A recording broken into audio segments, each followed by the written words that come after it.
Hello everyone, this is Rupali. आप सभी का स्वागत है एस्पायरिंग टीचर्स में। So very good evening to all of you. सभी को वेरी गुड इवनिंग। आप सभी के लिए टीचर्स वैकेंसी आई है, राइट। सीबीएसई ने, आप लोग देख रहे हैं, सीबीएसई का नोटिस है जिसके अंदर आप लोगों की वैकेंसी दी गई है। बट इसके अंदर सीटेट वगैरह कोई चीज़ की रिक्वायरमेंट नहीं है। आप ध्यान से देख सकते हैं, central board of secondary education, ये आप लोगों का 31/12 का नोटिस है, जिसके अंदर जो पोस्ट है वो है superintendent and junior assistant. In base पर इन पोस्ट पर वैकेंसी आप लोगों की है। मैक्सिमम एज आप लोगों की सुपरिटेंडेंट के लिए 30 एंड जूनियर असिस्टेंट के लिए 27 है, जिसके अंदर बताया गया है ये सारा आपका। ठीक है, तो टोटल जो वैकेंसीज हैं वो आप लोगों की मेंशन की हुई है। अब देखिए, इस पूरे नोटिस को ध्यान से देखिएगा वैकेंसी का। यहाँ पे नंबर ऑफ पोस्ट एडवर्टाइज्ड आपकी 2 हैं, जिसमें नंबर ऑफ वैकेंसीज बता रखी हैं आप लोगों को। ये पूरा जो नोटिस है आप लोगों को टेलीग्राम पे शेयर कर दिया जाएगा। अब देखिए, इसका आप लोग ऑनलाइन रजिस्ट्रेशन कर सकते हैं। एप्लीकेशन फॉर्म 2 जनवरी से 31 जनवरी तक ही है। और in case due to administrative reason last date of application has to be extended, the crucial date for determine the eligibility shall be remain same. आप लोगों की 31 जनवरी तक रहेगी लास्ट डेट। अब देखो, इसमें बता रखा है, यहाँ पे आप लोग इसका एज क्राइटेरिया देख सकते हैं और इसमें आपका कौन कौन सी मतलब क्वालिफिकेशन क्या क्या चाहिए। तो उसमें पूरा दे रखा है। एक्स सर्विसमैन है, मतलब कोई पहले आप लोग किसी आर्मी में, नेवी में, एयर फोर्स में थे, तो उनके लिए यहाँ पे बताया गया है कि वो भी इसको अप्लाई कर सकते हैं। ठीक है, अब बस ध्यान से देखिएगा।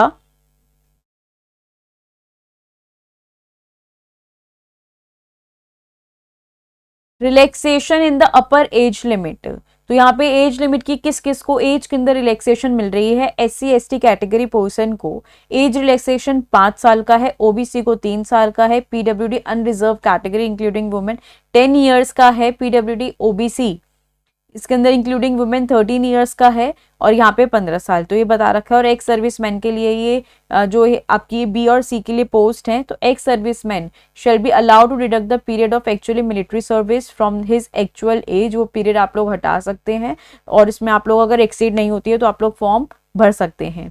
वुमेन के लिए रिलैक्सेशन 10 ईयर्स का है, तो यहाँ पे काफी अच्छा रिलैक्सेशन आप लोगों को मिल रहा है, राइट। अब इसके रिक्रूटमेंट रूल्स क्या रहेंगे सुपरिटेंडेंट की, यहाँ पे एलिजिबिलिटी क्या क्या होनी चाहिए। Bachelor degree from recognise university होनी चाहिए, मींस ग्रेजुएशन का डिग्री होना चाहिए। Working knowledge of computer application such as Windows, MS office, handling of large, और एज आपकी 30 ईयर्स इसमें बता दी है ऑलरेडी, मैंने आपको बता दिया था। तो इसमें कोई सीटेड रिक्वायर्ड नहीं है, कोई BEd रिक्वायर्ड नहीं है, आप लोग उसको फॉर्म भर सकते हैं।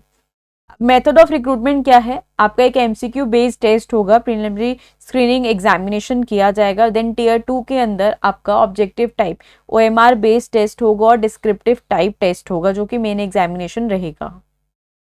ठीक, तो उसके अंदर आप लोगों के टाइपिंग स्पीड देखी जाएगी। 35 वर्ड्स पर मिनट होने चाहिए इंग्लिश के अंदर, और 30 वर्ड्स पर मिनट हिंदी में होने चाहिए। अगर आप लोगों की स्पीड आप लोग मेंटेन कर सकते हैं तो आप लोग इसको जरूर देखिएगा।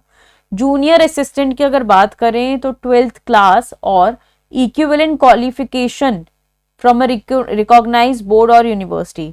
12th वाला बच्चा जिसने पास करे वो भी भर सकता है जूनियर असिस्टेंट का। ये टाइपिंग स्पीड आप लोगों की 35 वर्किंग पर मिनट, वर्ड्स पर मिनट होने चाहिए इंग्लिश के अंदर, वही जो मैंने आपको बताया, राइट। और यहाँ पे एज 18 से 27 साल। मेथड ऑफ रिक्रूटमेंट रहेगा कि MCQ बेस्ड आपका स्क्रीनिंग टेस्ट लिया जाएगा, और आप लोगों की यहाँ से साथ में टाइपिंग स्पीड देखी जाएगी।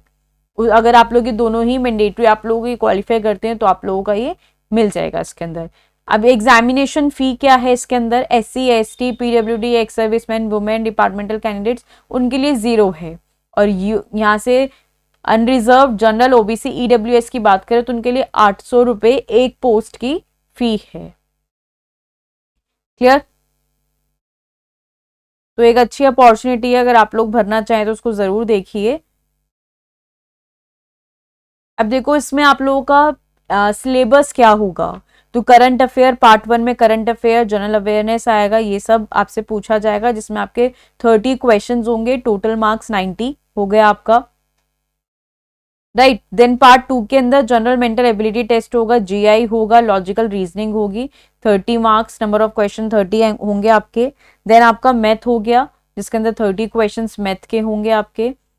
देन आपका जनरल हिंदी हो गया और आपका इंग्लिश 15-15 की, ये दोनों हो गए हैं। कंप्यूटर प्रोफिशिएंसी के लिए आपके 30 मार्क्स का हो गया है। तो टोटल पेपर आपका 150 क्वेश्चन 450 मार्क्स के रहेंगे, मीन्स कि एक क्वेश्चन आपका 3 नंबर का है। तो बहुत ही ध्यान से देखना पड़ेगा। अगर आप लोग ये क्वालिफाई करते हैं देन आपका टीयर 2 होगा ऑब्जेक्टिव टेस्ट आपका, जिसमें करंट अफेयर्स होंगे आपके 10 क्वेश्चन, राइट। देन इसके बाद आपका इंडियन हिस्ट्री होगा, कल्चर होगा इसके अंदर, ये सारा इंडियन इकोनॉमी से पूछा जाएगा आपका।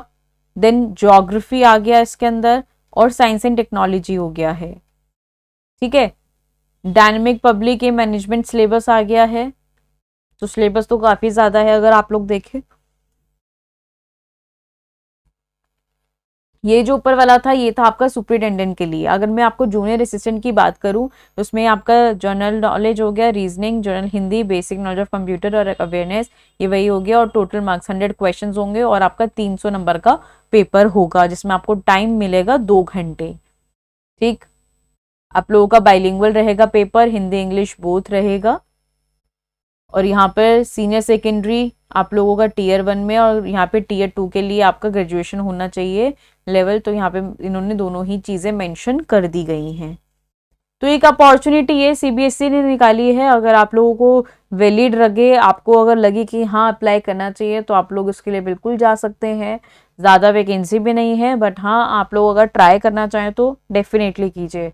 अगर जिसका नहीं है ये गोल तो आप लोगों की जो आगे वैकेंसीज, क्योंकि इस साल आपकी वैकेंसीज मिलेंगी, इलेक्शन भी आ रहे हैं फेब में, DSSS भी आउट होगा, बाकी आप लोगों का HTET का एग्जाम भी होगा, सीटेट भी होगा, तो वैकेंसीज आएंगी, डोंट वरी, आप उसको दीजिएगा। क्लियर। तो ऐसे ही अपडेट्स वगैरह के लिए आप लोग यहाँ से इस चैनल को सब्सक्राइब कर सकते हैं। Thank you so much.